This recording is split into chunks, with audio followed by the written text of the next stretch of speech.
Good evening and welcome to another edition of Electoral Reform TV Town Hall series on NTA News 24. This program, which holds every last Saturday of the month, is brought to you by the Advocacy and Advancement Center in Africa, with support from the MacArthur Foundation. Nigeria's electoral process is entering another defining stretch with a new election timetable now in view and an updated legal framework guiding the process. Attention is gradually shifting from debate to preparation. The focus is no longer just on what the law says, but on how the next phase of the electoral journey will unfold in practice as the country moves steadily toward 2027. Election cycles are not shaped by legislation alone. They are shaped by preparation, coordination, political behavior, technical readiness, and public trust. As parties begin internal processes, as INEC aligns systems with statutory demands, and as security and civic actors modify, the real work moves from paper to practice. Tonight, on Electoral Reform Town Hall, we step back to look at the bigger picture. What does this new timetable truly signal? Does the framework resolve the credibility concerns of the past, or does its success depend entirely on implementation? And as the countdown to 2027 begins, what should Nigerians be paying attention to now? I am Ekene Ndulwe. Thanks for joining us. And tonight with me on this special edition are Dr. Chinedu Obi, National Chairman, National Rescue Movement, NRM, and Director General, Inter-Party Advisory Council, IPAC Nigeria. Glad to have you on the program, sir. Thank you, Kenneth. Thank you, Nigerians. And also with us tonight is Dr. Lawrence Bayode, Director of ICT at the Independent National Electoral Commission, overseeing election technology and digital systems. Thank Glad you. to have you, sir. Thank you for having me. Okay, and last but not the least is AIG Wilson Inalegu, retired Assistant Inspector General of Police with experience in election security and public safety. It's a pleasure having you on the program, sir. Thanks for having me. All right, so let's cut to the chase now. Let's begin with our national chairman, sir. Okay, we'd like to know, as a party leader, how would you assess the just concluded electoral reform process? What is your view? Thank you very much. Thank you once again for inviting me, and welcome Nigerians to this very important discussion. The last time I was here was when we started looking at the failures of the Electoral Act 2022 and what we can do to make it better. I headed the Inter-Party Advisory Technical Committee that articulated what we thought were things that we needed to see in the new electoral reform. I must confess that the 8 years of Buhari could be a disaster, but the best thing he gave to us was the 2022 Electoral Act. Yes, INEC had what it called glitches, but if you look at the framework, it serves a better electoral system than what the National Assembly gave to us with the 2026. Because what was the problem with the last one? Just the glitches. Okay. And which was why stakeholders were unanimous that all you needed to do for us is make transmission mandatory. Put the issue of beavers, the issue of IRF to be justiciable, so that we won't have a situation where anybody will resort to discretion and behaves the way he wants. What did National Assembly do to Nigerians? They wasted our time of all the multiple meetings, stakeholders engagement, public, whatever you call it, across Nigeria.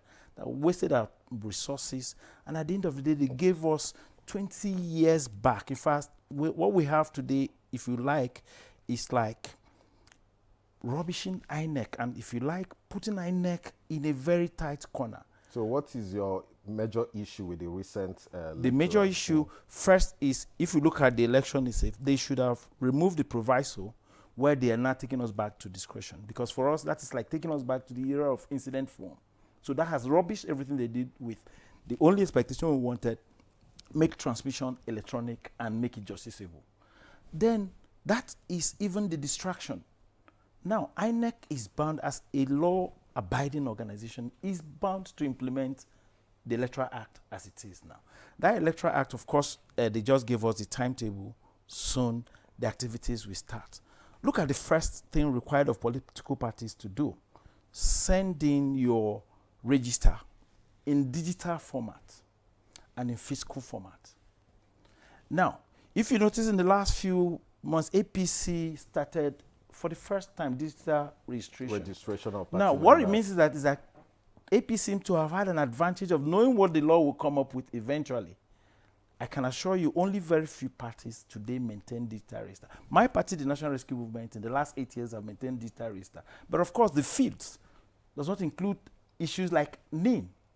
We had everything, your INEC, the voter's card, your date of birth, your polling unit, all those other fields, but it does not contain name.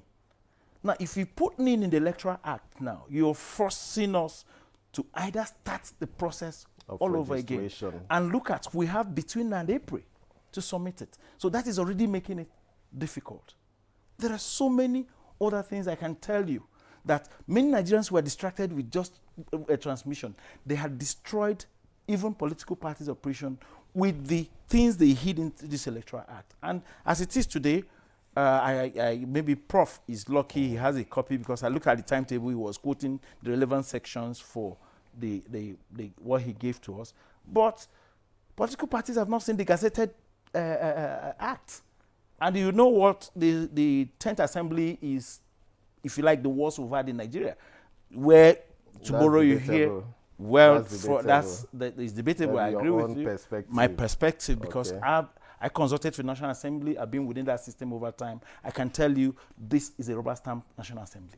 So, in hindsight now, if you have the privilege, looking back, what are some of the arguments you would have stood strongly for, looking at this present electoral reform? If you notice, the last one gave political parties the option to do consensus, direct and indirect primary. And of course, there's even a Supreme Court position that asked political parties to deal with issues around it. Now, the National Assembly is legislating how political parties will run their affairs. Now, that law was meant to support only one political party, the APC, because of course, they have chosen their presidential candidate. They can have a consensus. But how do you think about other political parties? How do you think they will arrive at consensus? Then the elephant in the room, direct primaries. Direct primaries is like asking political parties to run what INEC finds it difficult to do in 4 years, a general election. So that makes it difficult. Okay, we'll come back to you. Let's come to our INEC director here. So, sir, INEC has just released the election timetable for the 2027 general elections. We've seen dates for party primaries, presidential and governorship elections. So for you now, from the ICT perspective, where does the work begin? For us, the work begins now.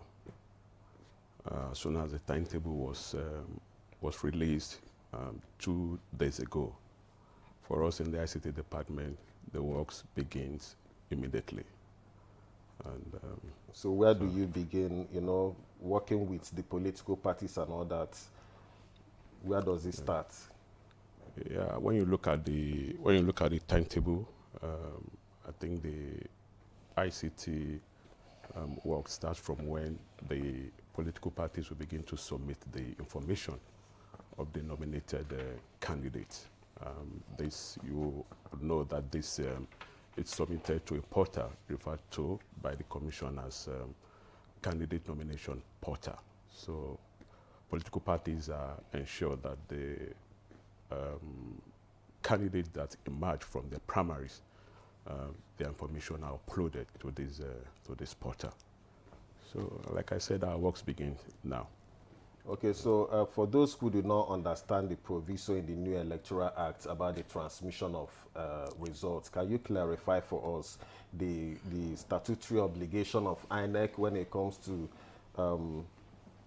manual and electronic transmission of these results? Yeah, for me, I think the law is clear. And when you look at what people were canvassing for or yes. asking for. I think they were asking for electronic transmission. Electronic transmission. And for us in the commission, we keep saying that we've been doing electronic transmission even when the law does not back. IREV is electronic transmission of election result, even though not backed by the law at the time we started, we implemented this system just for the commission to show that we are transparent in our dealings with the electorate. But recently, I think the law is supporting what we refer to as electronic transmission. And earlier when Doctor was speaking, he was saying that the law does not, I was just trying to understand what Doctor was trying to say when he was saying that the National Assembly took the commission 20 years back. Yes, I was coming to ask if you think is... No. I think I disagree with that statement because we're late during the 2023 general election. I was at the tribunal, and at the time, the Supreme Court ruled that the IREV was not supported by the Electoral Act. But when you look at the Electoral Act today, not the one that has been repealed, the Electoral Act 2026, I think he has approved the mandatory uploading of result from the polling unit to the IREV. I think the only thing that was removed was the read time. And for me, honestly, I respect the judgment of the National Assembly because we conducted election in FCT just last Saturday, and there was this particular ward in Kuje, okay, named Kabi ward.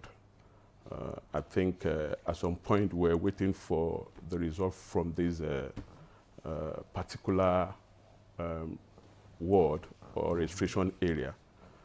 I kept looking at the back end. I kept looking at the back end, but at some point I got to know that there is no network at all in the area in that particular ward.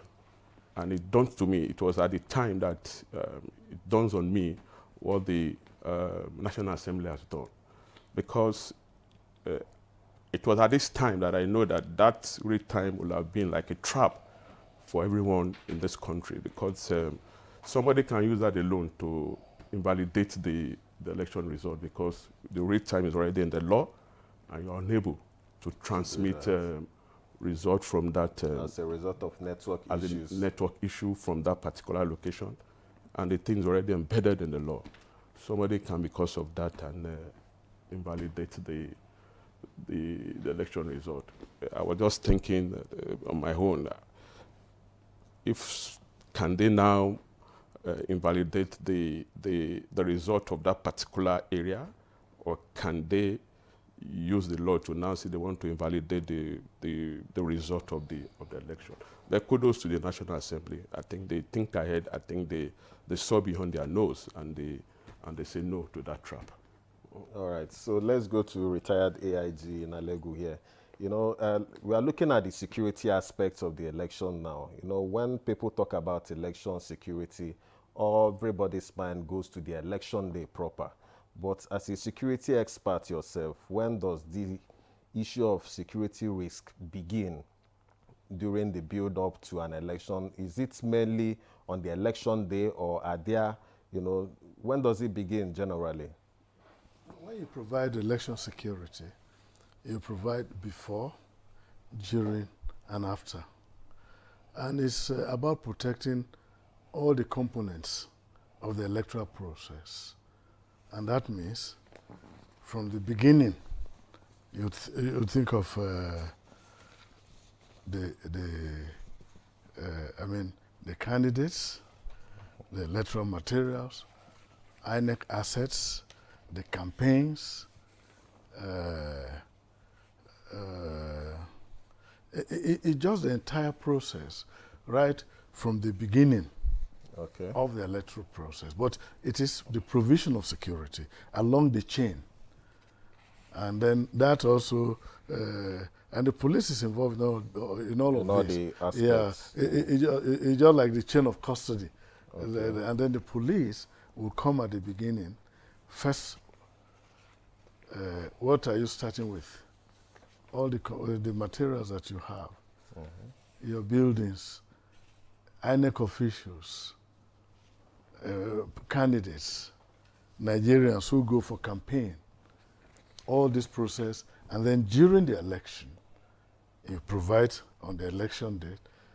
That is a different aspect altogether. I don't know if I should explain all of that, but on the election day, you provide for the voters, for the materials, the ball. So we want to know which period, has the more security risks. Is it during party primaries, during the campaign periods, during the during campaign, post collation of results and all that? All the stages are sensitive stages, because if you don't provide robust security before, everybody will be scared. Yes. If you allow violence to manifest at all this, in all the places, people can't go on campaign, or when they go on campaign, they're attacked. So the police, in collaboration with other security agencies, under the auspices of the, what do you call it now, Interagency Collaboration Security, Okay. ICCES, Okay. ISIS, yeah. That process where it provides a coordinating body for the security agencies. You bring all that are both intelligence, security, law enforcement, and even the military. Interagency Consultative Committee on Election Security. What should be the role of police in all this? We know most times if election is approaching, we see peace accords being signed by candidates and all that, but we also see people making inflammatory statements and all that. We see thugs attacking campaign vehicles. And what should be the role of police? The police is to prevent any breakdown of law and order. If somebody is seen to be making inflammatory statements or inciting violence, the individual will be invited.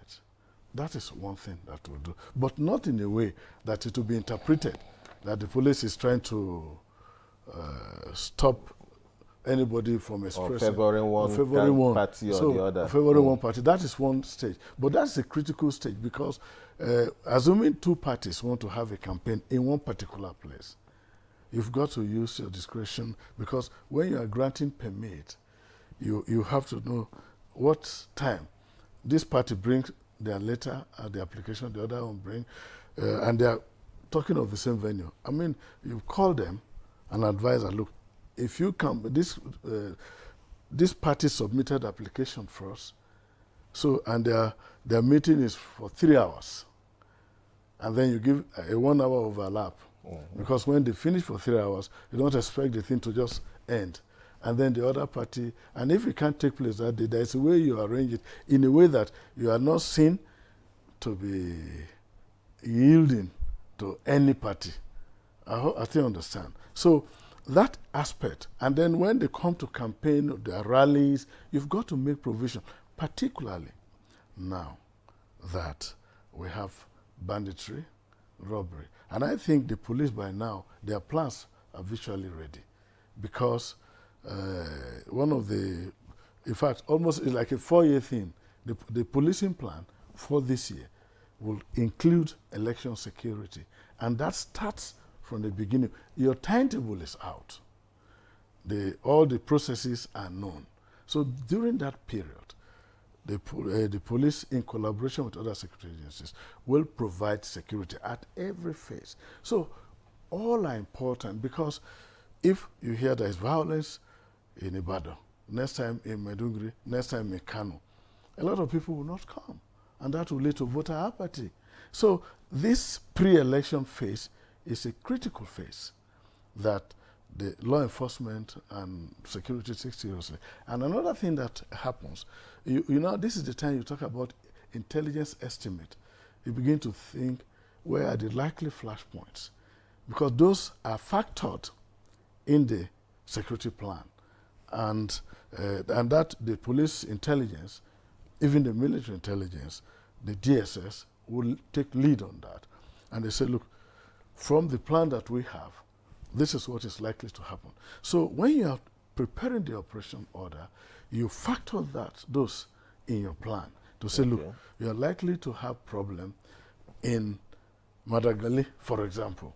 And because these are traditional places and there are evolving this, you have 2 strong candidates or 3 strong candidates, and they all threaten fire and brimstone. So these are what you build. So at this stage, and it is a continuous document, but I think by now the framework for the operation order should be ready, and the other security agencies will key into the election plan. And that is why you have the Interagency Consultative Committee on Election Security, which the IG and the chairman of the Independent Electoral Commission chair, and that is rolled down to the states and local government, and that is the way down. So once you have a good preparation before the election, on the election day, you are likely to get it right. And then during the election day and after election, some people are dissatisfied with the process. Some could take to violence, some could take to judicial process. So it is a continuous thing. And then the police work also starts because from your chain of custody, all those sensitive, what are they printed, the police should be part of it so that everything, there is no compromise, there is no gap. Okay, we'll come back to you, and because we are going for a short break now, and Electoral Reform TV Town Hall series continues shortly. Do stay with us.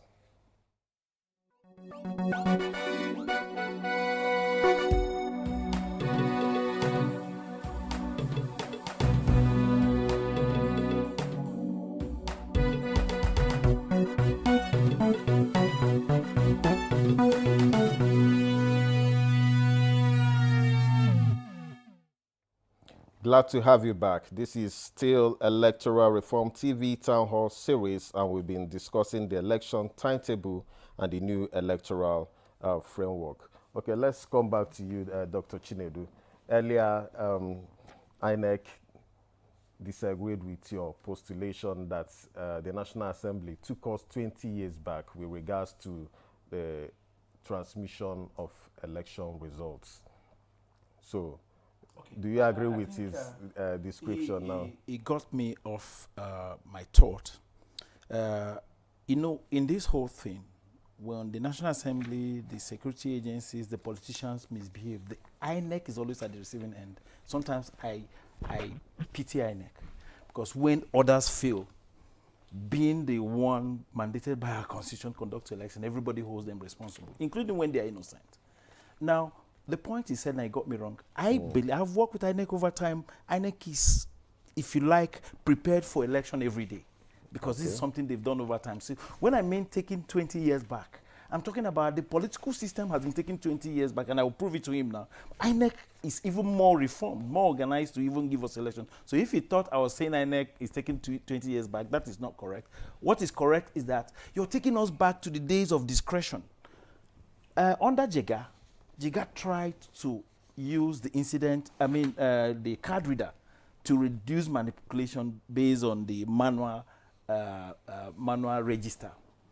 Now, you remember the story. People will manufacture all sorts of results. Then Improved INEC said, no, we'll catch them with card reader. Okay. But there was a proviso, if you remember, that allows you to use the incident form.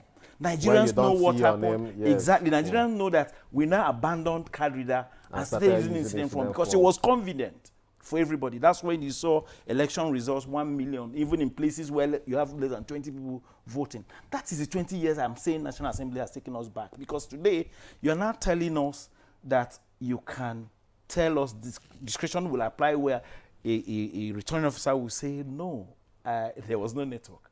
Now, the incident in Pented here, our understanding of the beavers is that it can work offline. All you need to do is take a photograph of the result you have announced. Anytime you send a text message, it will tick to say it has gone, but not sent. And electronically to register.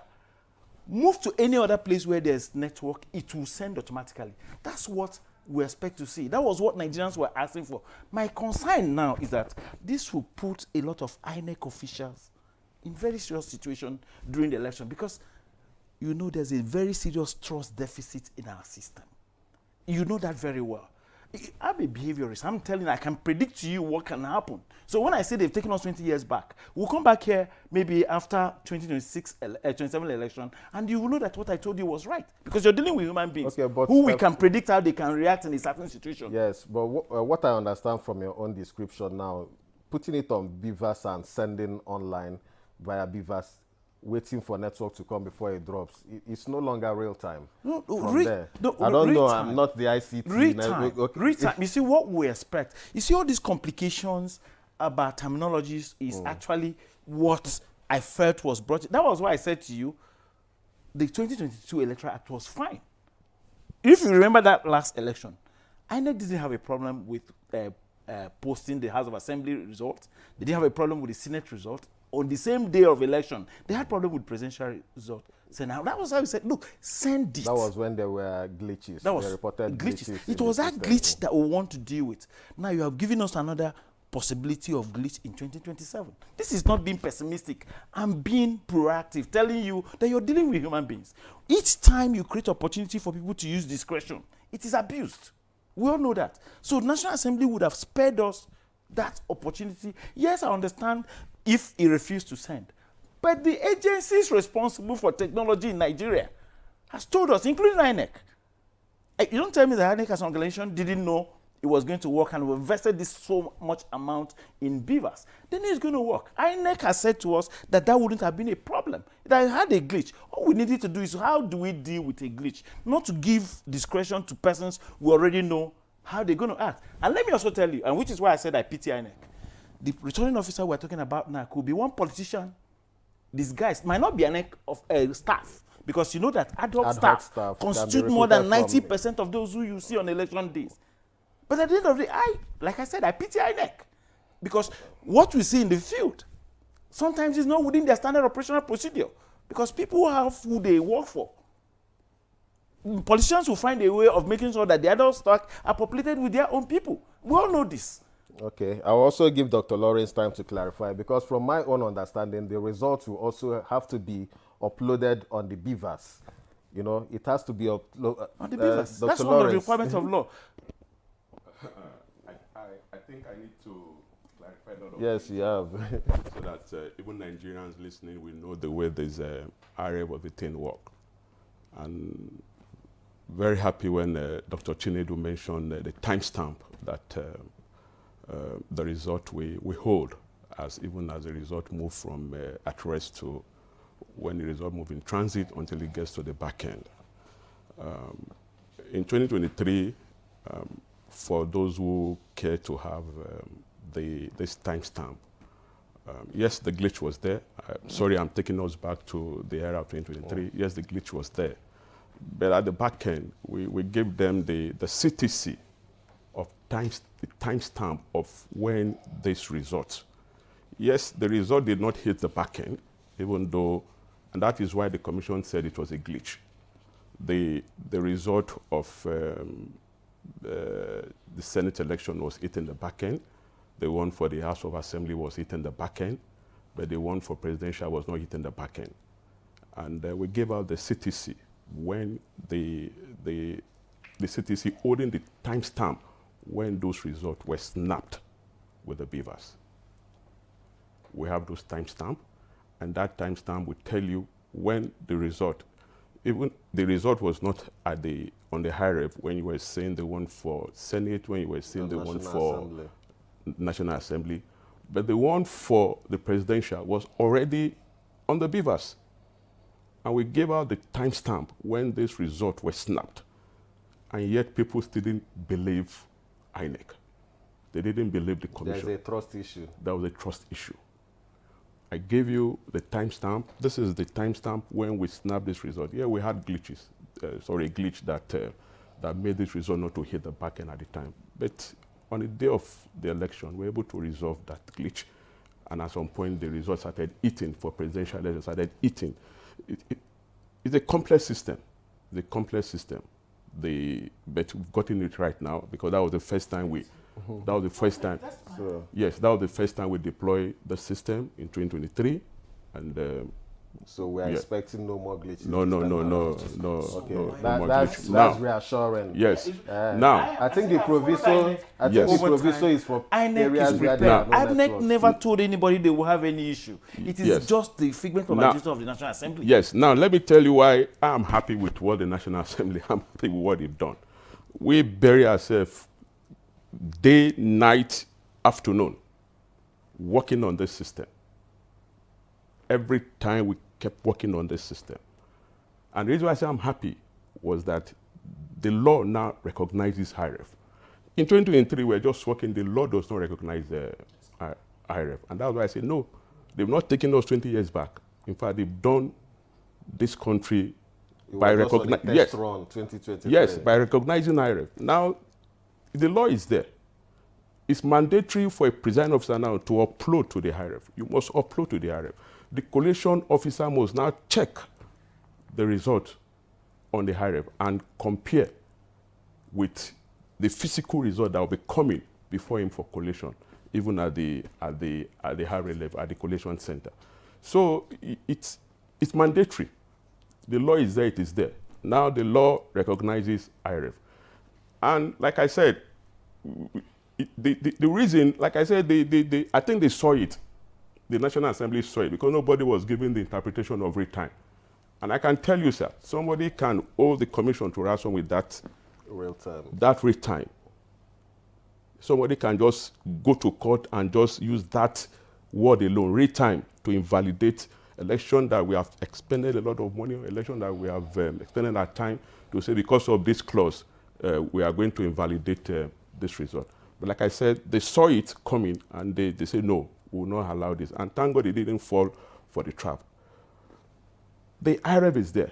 It takes the timestamp. From when the result is snapped, it takes that timestamp. If election closes by 2:30, based on the law, and the result is announced in that polling unit after the presenters have done all the needful, entering the scores on the form EC8A, signing the form, agents signing the form. If they are not there, well, the law says whether they are there or not. And the next thing is for the presenter of that to snap that result and send to the IREF.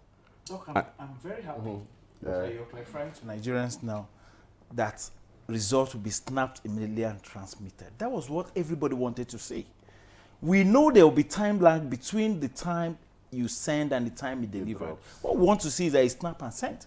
Yeah, but we've been doing that. Now, to tell you how many years they've taken us back, you keep the insisting on taking back. 2022 Electoral Act required that you get money to do your work in 1 year. Now it's 6 months. How many times have we had issues of logistics before in the past? How do you want to deal with 6 months now if you've not taken too many back? Is there any guarantee you're going to get your money within 6 months? Well, I'm not the commission. I'm just okay. So I want to tell you what you're not seeing that I'm seeing on your behalf, because at the end of the day, we're the political class. Well, I said to you, INEC, I pity you, because when he faces you, that we're going to vote. Yeah, so and let's come to the issue of political parties. We keep taking the pressure and we keep doing absorbing it very well. Let's come to the issue of political parties now. We've seen that the election timetable has been brought forward. Initially, it was in February for the presidential election and March for governorship and state houses of assembly. Now it is January 16 for the presidential election. As a political party chief now, how does this affect internal planning and strategy? I started my preamble when I told you that the elephant in the room they've put now is the thing that we have to send digital copies. He's an ICT Of person party who knows registration. years of party registration. That is saying, I can assure you today, it is a law made to make sure that no opposition political party is able to do it. The other one I said to you is the idea of direct primaries and indirect primaries. That I can assure you is also a crisis that we all know that will happen. Well, of course, some parties are already even thinking about going to court to challenge because the Supreme Court's judgment that already even put that aside. So for political parties, the 26 Electoral Act is actually meant to disorientate us. Ask anybody, take the law. Like I said, they distracted us with the electronic transmission, unknown to us that there are some other layers that is put. Now, before, what we do is that when they quarrel in parties like APC, and PDP, they come and look for the parties they can get to. That was how Peter Obi went to Labour Party, remember? Now, they've also made it, by law, they've also made it difficult. The new law requires that I send my list, and if your name is not on that list, which will be sent on or before 21st April, if your name is not on that list, you're not allowed to vote or be voted for. So parties have from March to April to register their members? Yes, any name that does not get into INEC before April 2021 will not vote or be voted for in the primaries. That is not consistent with the position of the Supreme Court. Because are you telling Nigerians that a Nigerian, you are now boxing a Nigerian to corner where and when he needs to join any political party? He's within his right. So, but this, like I said, were orchestrated to make sure that you box everybody into one corner. The National Assembly took us, when I say 20 years back, I was being very, very liberal with my, it took us 30 years back. He may not see it from a regulator's perspective, from his own part, doesn't have issue. But I'm telling you, as a player, as a party person, the law is, look, the National Assembly do not have a power of their own. They are representatives of the people. Anytime they make a law that is not consistent with the people, to that extent, their law is nil, because laws should govern us. And when you make laws that, now, okay, I said to you, I led a technical committee of IPAC. IPAC is all body of political parties coming together to say, this is what we want, and we send it to National Assembly. They are representing us. And we, the players, this is what we want. If you move away from it, it means that you're now self-serving. You're not serving the interests of the people that sent you there. All the round tables we had, all the zonal round, everybody saw it. So, who are they now representing? It should be, this is what my people want. We didn't get what Nigerians wanted. I just said, even though I didn't like Buhari's 8 years, but I said to you, the best thing he did was 2022 Electoral Act. We keep improving. AIG Nalego has been, you wanted to say something. Yeah. See, I think I need to give you the whole spectrum of the security process of the election. Okay. And I talked about threat analysis, that the DSS, the police SIB and others will do. And then this intelligence will be shared and they'll be factored in the ops plan. Now, and I talked about providing security for campaigns and the rest of it. Okay. But on election day itself, or even before the election day, the police and other agencies will provide escort of materials, of INEC officials, from where the materials are housed. The moment the sensitive materials come, the operation plan will make provision for that. One other area that I need to talk about, it is that I think the IREF has tried to assist security, because the process of escorting from the polling unit down to the area collation center. That area, because if the result is already snapped and sent via IRF, but the police will still provide adequate security, because the area collation center, the operation order will cover it. Now, what the threat analysis does is this. You are not going to provide the same number of personnel for every polling unit, because it depends on the threat. For example, in the FCT, the security you provide for a polling unit in Mpape is different from the one you provide in Metama or Asokoro, because you've got to assess the threat. And when you do that threat, so the ops order will carry that comprehensively. And that is why you find in some polling units, you find 2 officers, in others, you find like 5, depending. And then there those are maybe where you have higher numbers. you have higher number points. and the propensity to violence. Violence. Yes, those rural communities. So it is done in that way. And it doesn't stop there. They have a critical mass at certain places in case the situation develops that those on ground are not able to solve. Because basically what do? They are just guardians of peace and order at the polling units and the whole process. All the security does is just being guardian of peace and security. So they don't have any practical role. All they do is, because people may want to disrupt, and that is why the collation centers are highly, highly sensitive, because somebody comes and creates confusion, and that is why you have large deployment in those places. That's where, I think that is why when Yaga Africa issued their report, which is what was factored in making this law on IREV and the rest of it, because the result comes from the polling unit, and in transition, and when it comes to that collation center, there seems to be confusion, and that's where some of these things happen. And then security takes. So the security that is provided, factor all this, and it's very important. So those deployed at the station is not enough at places that they can easily deploy. And all this is the process. And then once it is done, those to provide security for the state collation center, they are not involved with any duty. They are there to provide that security.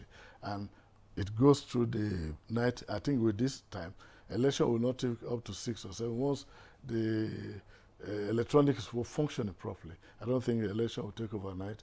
That will create any problem. It depends on the terrains. The terrain, and this happens in the last FCT election. No, and so what the security and the police and other agencies do, now there's improved coordination.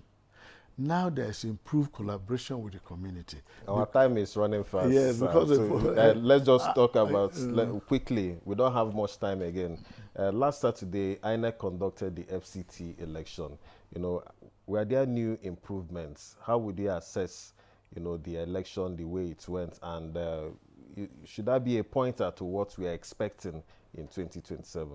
Yeah, one new thing that we did during the FCT election was to improve the IREV to ensure that results are now validated before they even get to the IREV.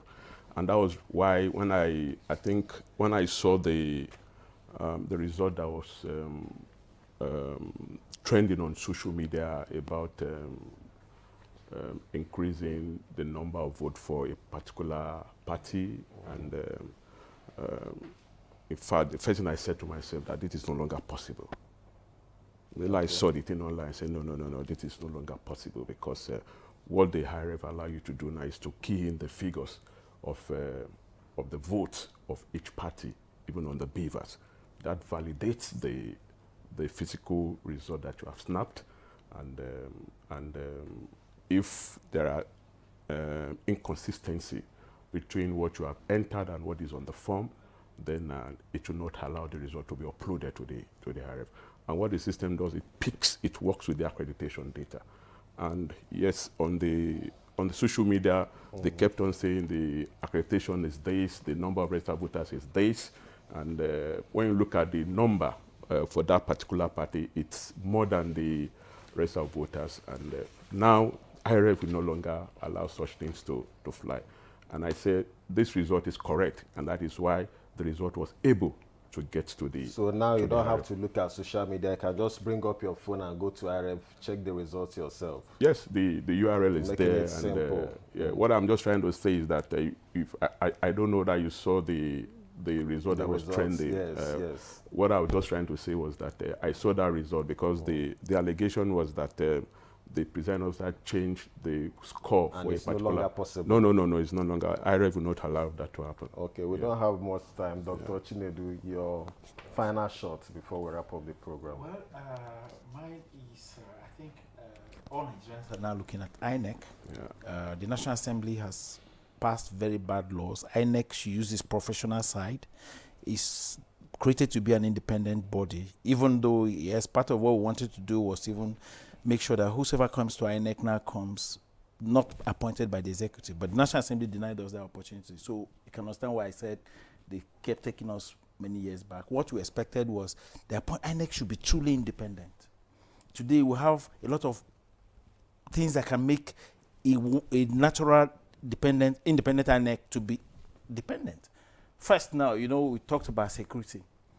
INEC will not control security. You can call the chairman of INEC the chairman of Electoral. It's not within their but mandate. But the IG of police will give command. And then if anything goes wrong, we'll hold INEC responsible. So, which is why I say I don't envy them at all. So I look forward to a real electoral system that will first make INEC really independent. INEC should not depend on anybody for money. Their money should be drawn from source.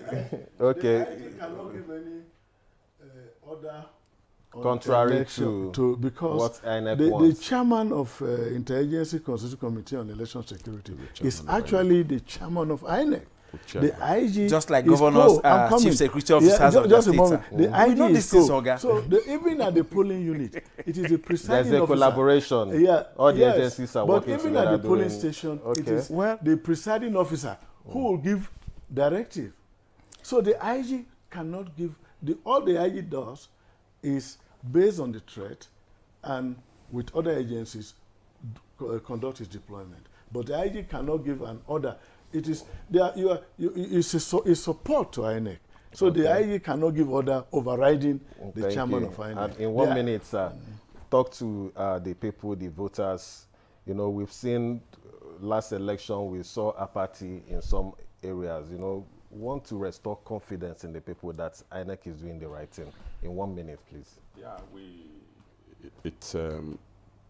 we don't need a soothsayer to tell us that the trust is eroded, but in INEC we keep doing our best. The chairman of INEC presently keeps saying that we don't need to, just like what I said earlier. In 2023 they said it was INEC over promised and under-delivered. So this fantastic innovation to ensure that the result is validated before it goes to the IREF. He said you won't see anything until the thing is tested, and it has been tested in FCT.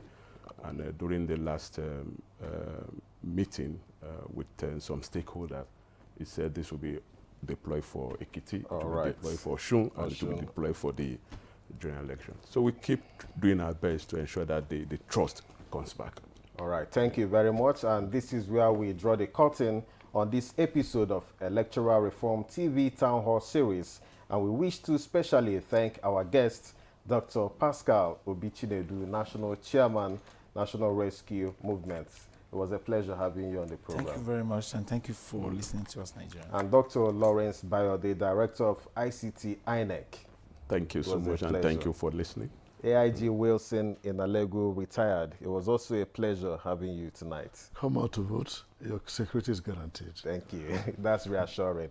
And thank you all for your time and contributions. Electoral Reform TV Town Hall series is brought to you by the Peering Advocacy and Advancement Center in Africa, PAACA, with support from MacArthur Foundation.